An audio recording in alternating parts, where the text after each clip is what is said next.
As a follow-up to yesterday's video where I didn't have very good results on planting on a dry food plot, uh, I wanted to show you one of the things that I like to do, and I suggest that everybody does it, is find a place in your yard.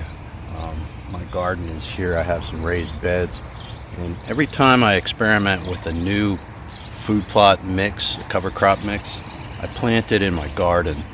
That way I can see what it's going to look like when there's no deer pressure and it's irrigated.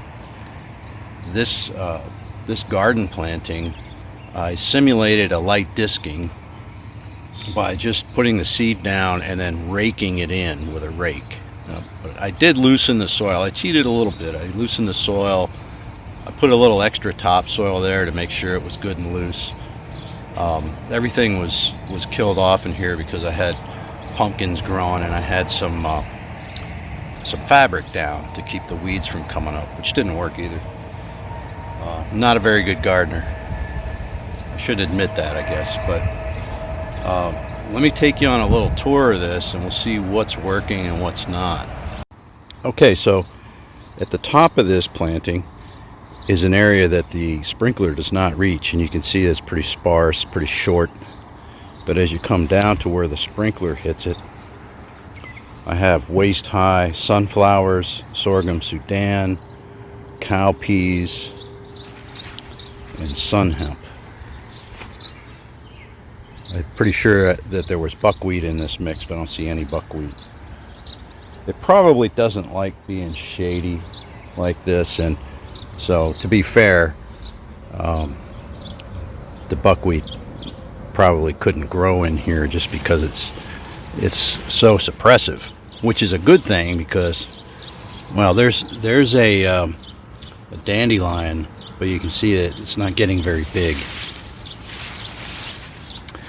So I would say that a good mix for a summer cover crop would be this mix here, which is the three-way mix of sorghum Sudan, cowpeas, they're looking really lush, and sun hemp. So as long as you're getting good moisture, that's a good mixture. I think it's too aggressive and shady for some of your smaller plants, so that's a good mix just by itself, the three-way. And that could be rolled down in the late summer, and you can plant your food plot for fall and winter right into it.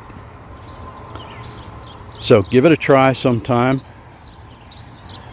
It really is very informative because, you know, if you just plant this in a place where you get a lot of deer pressure and you have bad luck with the rain, you're not going to get a good story of how it grows. But if you plant it in your yard and water it, you can see what it's capable of doing. All right, see you now in the next video. Be sure and hit the like and subscribe button and click on the bell so you'll be notified when there's a new video.